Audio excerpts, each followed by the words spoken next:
So Ryan and I met freshman year at college, and honestly, he was exactly what I needed at that point in my life.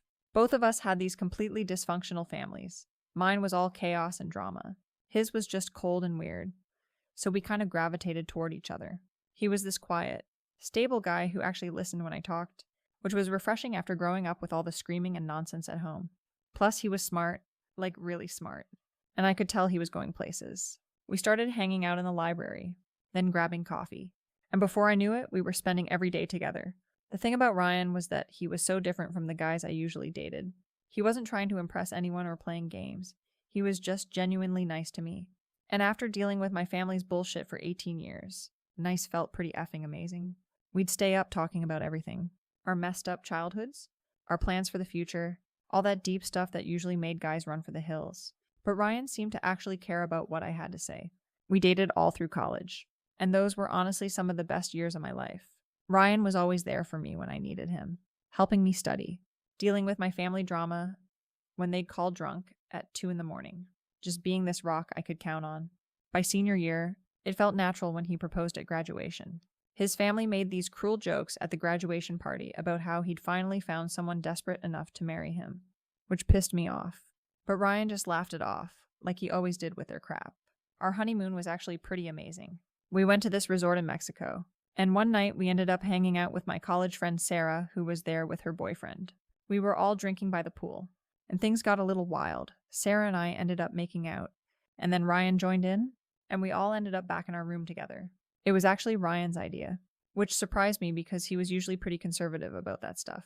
But when he was drinking, he could be way more adventurous than people gave him credit for. After we got married, I started spending a lot of time with his mom, Marianne, which was great because she actually understood me. She'd been married to Ryan's dad, John, for like 30 years. So she knew what it was like dealing with men who didn't know how to have fun. We'd go out for drinks and just talk about everything. Our marriages, our dreams, all the stuff we couldn't really discuss with our husbands. Ryan would get all weird about it sometimes, saying we were out too late or whatever. But Marianne would just roll her eyes and remind him that we were grown women who could make our own decisions.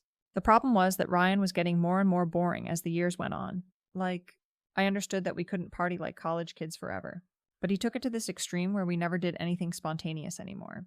Every night was the same routine. Dinner, television, bed by 10 like we were senior citizens.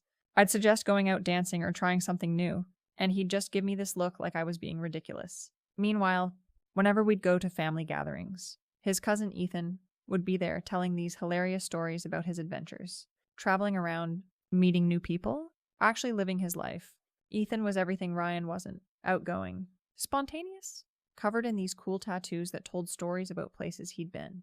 When he'd talk, everyone would gather around listening to his adventures, while Ryan would just sit there eating quietly like he was afraid to take up space. I started noticing how different they were. How Ethan would make everyone laugh while Ryan would just nod along politely. It wasn't that I didn't love Ryan, but I was starting to feel like I'd married him when I was too young to know what I really wanted. The worst part was that Ryan didn't seem to notice how unhappy I was getting. I'd try to talk to him about doing more exciting things together, maybe planning some trips or going out more. But he'd just say we needed to be responsible with money, or that we were too old for that kind of stuff. Too old. We were barely 30. But that's how Ryan thought about everything. Like we were supposed to just settle into this boring routine and be grateful for it. Marianne totally got it. She'd tell me stories about when she was my age, how she wished she'd pushed John more to be adventurous, how she regretted not standing up for what she wanted. She said men like Ryan and John were good providers, but they didn't understand that women needed excitement too, that we weren't supposed to just be content with the same four walls every night. When John finally told us we couldn't go out drinking together anymore, I was furious. I'm like, who was he to control what two grown women did with their time? That's when things started getting really tense at home. Ryan was acting like his dad's decision was perfectly reasonable, instead of standing up for his wife's right to have friends and go out sometimes. I was getting more and more frustrated with his whole attitude, how he just accepted whatever his family decided without even asking what I thought about it. Meanwhile, Ethan would text me sometimes, just funny memes or stories about his day, and I found myself looking forward to those messages more than talking to my own husband. The night everything changed, we were at Ryan's parents' house for some family dinner, and I was already in a bad mood because Ryan had spent the whole car ride there lecturing me about not drinking too much, like I was some kind of child who couldn't handle herself. So when we got there, I definitely had a few more drinks than usual. partly because I was pissed off and partly because Ethan was there being his usual charming self, telling everyone about his latest road trip. Everyone was hanging out upstairs playing cards and watching television, but I needed some air, so I went down to the basement where it was quieter. Ethan followed me down a few minutes later, saying he wanted to check on me, make sure I was okay. We started talking about how stuffy everyone was being upstairs, how Ryan and his dad were always so serious about everything, and Ethan was making me laugh with his impressions of them. I don't even know how it happened. Honestly, one minute we're laughing and joking around, and the next minute he's kissing me. I was drunk, he was drunk, and it felt so good to have someone look at me like I was exciting again, instead of just this boring housewife. We ended up on the couch, and things got pretty heated pretty fast. I mean, it had been months since Ryan had touched me like that, since anyone had made me feel desirable. But then Marianne came downstairs looking for something, and she caught us. Ethan was on top of me. My shirt was off, and there was no way to explain what we were doing. I was mortified, scrambling to get dressed while Ethan just kind of laughed it off like it was no big deal. Marianne looked shocked at first, but then she got this protective look on her face and told Ethan to go upstairs while she talked to me. I thought she was going to scream at me or tell Ryan immediately, but instead she sat down next to me and asked if I was okay. I started crying, telling her how sorry I was, how I didn't know what had gotten into me. She held my hand and said she understood, that she could see how unhappy I'd been lately, how Ryan hadn't been paying attention to my needs. She said men like Ryan and John didn't understand that women needed passion sometimes, that we weren't built to just accept boring, predictable lives. Then she said something that really stuck with me. She said telling Ryan about this would destroy him, that he was too sensitive and fragile to handle knowing his wife had been with someone else, especially his own cousin. She said Ryan had always been the sensitive one in the family, that this kind of betrayal would break him completely. She made me promise not to tell him, said it would be our secret, that we were protecting him from something that would only hurt him. I felt terrible about what had happened, but Marianne made sense. It wasn't like Ethan and I were having some big love affair. It was just a drunken mistake that got out of hand. Ryan didn't need to know about every stupid thing I did, especially when it would only hurt him and accomplish nothing. Marianne said she'd talk to Ethan, make sure he kept quiet too, and that we'd all just move on like nothing happened. But keeping that secret was harder than I thought it would be. Every time Ryan would smile at me or tell me he loved me, I felt like shit. Not because I regretted what happened with Ethan. Honestly, it had felt amazing to feel wanted again, but because I hated lying to someone who trusted me completely. I started getting snappy with Ryan over little things, partly because I felt guilty, and partly because I was still frustrated with how boring our life had become. Ryan noticed I was acting different, but he just assumed I was stressed about work or something. He'd try to be extra nice, bringing me flowers or suggesting we watch a movie together. But that almost made it worse because it reminded me how clueless he was about what I actually wanted. I needed excitement. Adventure? Someone who could match my energy. Not more quiet nights at home watching documentaries. The worst part was that I kept thinking about Ethan. Not in a romantic way, but just remembering how alive I'd felt that night. How good it was to be with someone who wasn't afraid to take what he wanted. Ryan was always so careful about everything. Asking permission. Making sure I was comfortable. Treating me like I might break. Ethan had just gone for it, and that confidence was incredibly attractive. I managed to keep everything normal for about a month, but I could tell Marianne was getting worried. She'd give me these meaningful looks at family gatherings, checking to make sure I wasn't going to crack and confess everything. A few times she pulled me aside to remind me that we were doing the right thing, protecting Ryan from something that would devastate him. She said men's egos were fragile, especially men like Ryan who weren't naturally confident, and that knowing about Ethan would destroy his self-esteem forever. Then one day, Ryan came home from work with this weird expression on his face. I was making dinner, just minding my own business, when he walked into the kitchen and said we needed to talk. Something in his voice made my stomach drop, but I tried to play it cool, asking him what was wrong while I kept stirring the pasta sauce. He said Kirk had called him at work, said he'd overheard some family members talking about me and Ethan at his parents' house. My heart started pounding, but I tried to look confused, like I had no idea what he was talking about. Ryan wasn't buying it, though. He looked me straight in the eye and asked if I'd slept with his cousin. I could have kept lying. Probably should have. But something about the way he was looking at me made me realize he already knew the truth. So I admitted that something had happened. But I tried to explain that it wasn't what he was thinking. I told him it was just a stupid mistake. That I'd been drinking and things got out of hand. That it didn't mean anything. Ryan just stood there staring at me like I was a stranger. He asked how long it had been going on, and I told him it was just that one night, that it was an accident. I tried to explain that I'd had no control over what happened, that the alcohol had made me do things I never would have done sober. I even told him that Ethan hadn't even finished, like that somehow made it less of a betrayal. But Ryan wasn't hearing any of it. He kept asking questions. Where did it happen? Who else knew? How long had I been lying to him? When I told him his mom had caught us and asked me to keep it quiet, he got this look on his face like I'd slapped him. He said his own mother had been lying to him too, that everyone had been treating him like an idiot for a month. I tried to make him understand that we were trying to protect him, that Marianne thought it would be better if he didn't know, but that just made him angrier.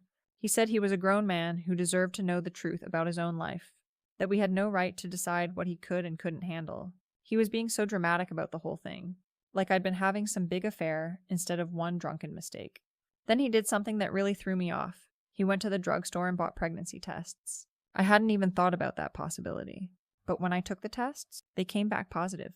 I was pregnant, and honestly, I wasn't sure if it was Ryan's or Ethan's. Ryan and I had been having sex regularly, but the timing was close enough that it could have been either one. When I showed Ryan the positive test, I thought maybe this would change everything. I told him we were having a baby, that this was a sign we were meant to work through this rough patch. I begged him not to leave me and our baby over one stupid mistake. But Ryan just looked at the test and said he'd support the child, if it was his. But either way, our marriage was over. I couldn't believe he was being so cold about it. Here I was, pregnant and scared, and he was talking about divorce like it was a business transaction. I kept trying to explain that what happened with Ethan meant nothing, that I loved Ryan and wanted to make our marriage work. But he said the lying was just as bad as the cheating, that he couldn't trust me anymore. The next day, he told me I needed to move out. Just like that, pack my stuff and leave the home we'd built together. I was devastated, but Ryan wouldn't budge. He said he needed space to think, that he couldn't stand to look at me right now. So I packed some clothes and went to stay with Marianne, who was dealing with her own problems because John was furious with her too. But it got even worse 3 days later when Ryan told his dad everything.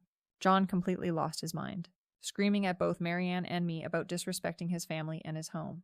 He told us to get out of his house immediately, that he never wanted to see either of us again. He even said he was filing for divorce from Marianne after 30 years of marriage, all because of one mistake that had nothing to do with him. So now here I am, homeless and pregnant, because everyone in that family decided to blow this completely out of proportion. Marianne and I are staying in this crappy motel, trying to figure out what to do next, while Ryan acts like he's the victim in all this. John kicked his own wife out of their home over something that had nothing to do with their marriage, and Ryan is abandoning his pregnant wife over one drunken mistake. The most frustrating part is that none of them will listen to reason. I've tried calling Ryan to explain that what happened with Ethan was meaningless, that I was drunk and made a stupid decision that I immediately regretted. I've told him I'm willing to go to counseling, to do whatever it takes to fix our marriage, but he's being completely stubborn about it. Like he's enjoying punishing me for one moment of weakness. Even Kirk, who I thought was reasonable, is acting like I committed murder or something.